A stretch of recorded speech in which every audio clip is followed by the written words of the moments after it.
Hi guys, Kim Jong-Lee here, back with another episode of Piper's Adventures through the Cup of Nations 15.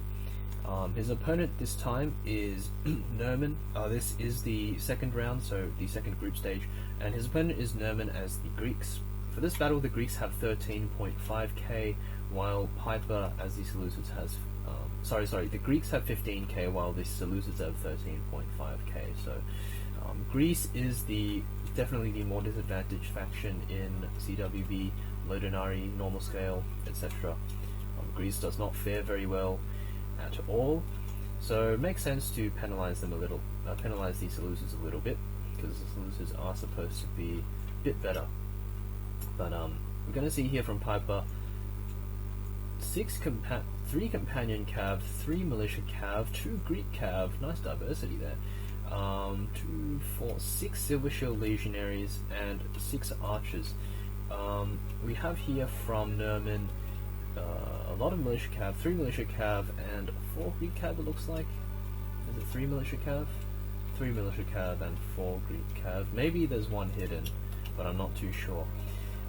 Anyway, he's got armored hoplites as well, looks like 6 of those. 6 archers and 1 Cretan archer. So it's going to be, it's definitely favourable for Piper, even in the builds, I'd say, just because of the cav advantage. So this can do a lot of work with that. Cav advantage is going to be great. He's going to be able to pressure pretty much everywhere with his cav. And yeah, so Piper's probably just going to shoot Nermin's archers for a while. And then he's going to probably protect his own archers, or he's going to push up with these companion cav and try and do stuff to Nermin's archers. So either of those is an option for him. I suspect he's going to use these Greek cav and militia cav to frolic around and mess with Nermin, and then he's just going to use these companion cav to protect his own archers. What Nermin's going to be trying to do, Nermin doesn't have the infantry advantage, which is what Nermin thought he would have, so that's already thrown a spanner in the works for Nermin. Nermin really does not want to engage these Silver Shield Legionaries, which are not upgraded, but he probably doesn't want to engage them one-on-one just yet, because they do have the Pila, and that's always very effective against the pikes. Also potentially the Testudo could mess Nermin up as well. So Nermin doesn't really want to engage his infantry with Pipers just yet, at least.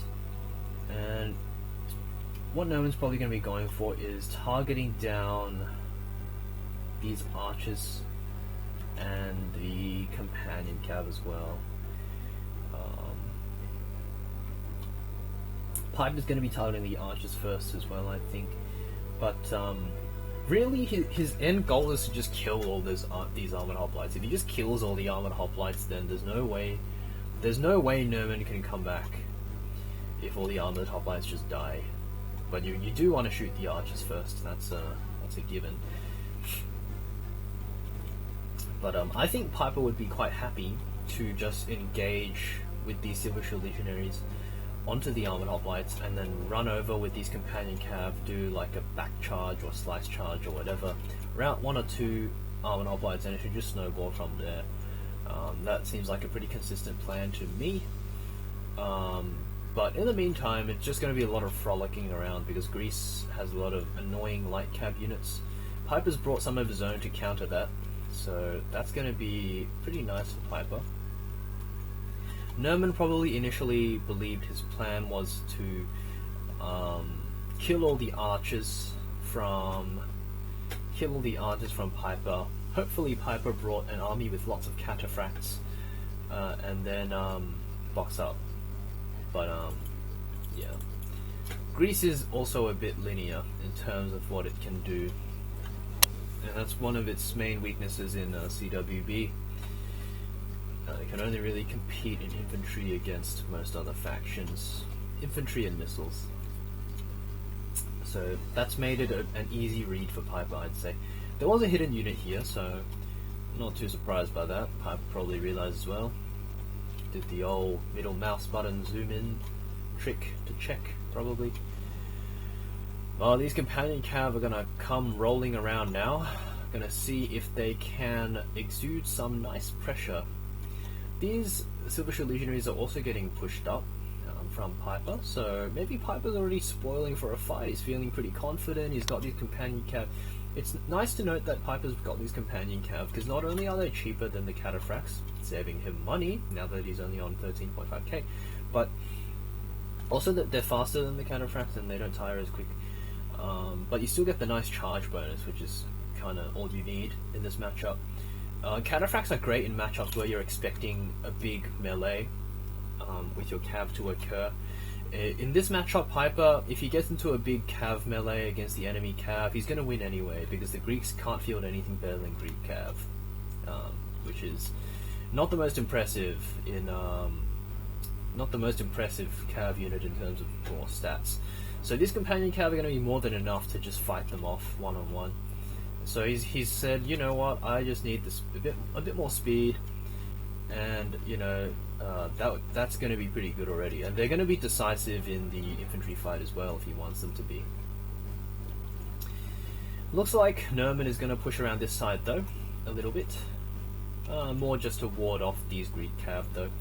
Piper just doing annoying stuff. Here a lot of frolicking around, as I said before. It's really just going to be Piper playing around with some of Nermin's cav. And Nermin, his plan has not really materialized yet. It doesn't really seem like Nermin even knows really what to do at this point. A lot of his archers are just dying. He is winning the archer fight, so he's got that going for him.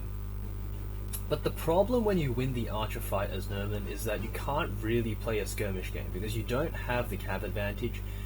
You can play the skirmish game if you have cav advantage, because you can split your archers everywhere and then still protect them with your heavy cav. But not only is Nermin's cav worse, but he doesn't have many archers left to protect now. And yeah, his infantry is kind of left hanging if he tries to play skirmish, so he's in a bit of a tough spot.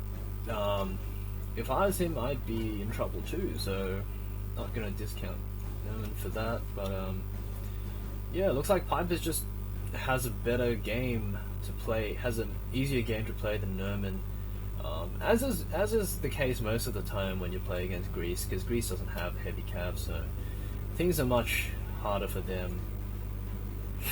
Oh, Peeler coming in to the sides here. Oh damn. Oh no. Ooh. That's already a quarter of the unit dead. Not good news. Some light cav action here on the flank.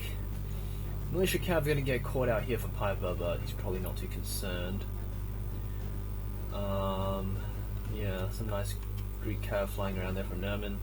Nermin can get at these archers now, which is important, but he's actually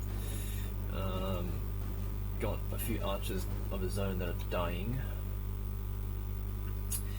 And if Nermin wants to chase these archers, he's going to be leaving his infantry hanging for a bit, which is what Piper's picked up on, I think. So Piper's going to come in with his Peeler now, while the cav is gone. So the cav isn't going to do much supporting if they don't come back soon. And yeah, Piper's got the heavy cav, so he can just engage with the infantry and use his cav as a decider, while Nermin, even if he wanted to, has to chase archers off the field. And even if he does come back, even if Nermin does come back with his cav, Piper can just engage Nermin's cav with his own, kill Nermin's cav pretty quickly, and then just turn around and start killing these infantry units. So even then, it's not a very nice proposition of victory for Nermin. So already, one unit routing there, but that's an archer unit. Some nice charges coming in from the Greek cav actually. But yeah, these legionaries holding out surprisingly well actually, and a lot of militia cav coming in as well. So it's really just a toss up on whose infantry routes first. And whose cav is better? It's just a big mash of dudes. Piper might want to withdraw some of these companion cav to get another charge off.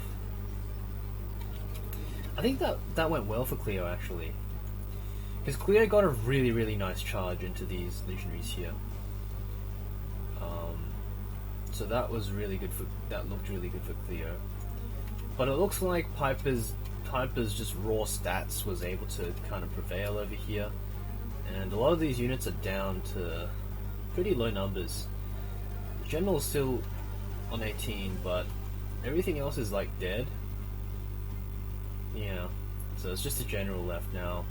As I said before, if the armored hoplites are all dead, Nermin don't have much of a chance, because his cav isn't good enough to kill much else other than the archers.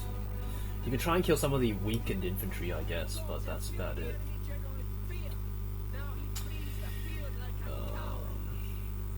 Piper's companion cav now is just gonna run around and kill some archers or something. Not much companion cav left, but probably still enough to counter these Greek cav or militia cav or whatever Nermin has left. I think unfortunate there for Nermin. I think the factions just didn't really stack up for him, and yeah, Piper didn't really have to sacrifice too much as a result of the Denarii penalty. The game plan would have been the same whether he had 15k or 13.5k. I think it was predictable. I think Nermin's faction is just really predictable, the Greeks. Their game plan is really linear, and Piper played that really well. He just brought the build that countered that and made Nermin really have to work for even small victories around the battlefield. And yeah, Nermin unfortunately wasn't really able to scrape together a great game plan together. I think it's really difficult to scrape together something that works, and yeah, unfortunately lost that game, but still just a very close victory for Piper, so you know, props to both players. They played this really well. I'll see you guys in the next battle.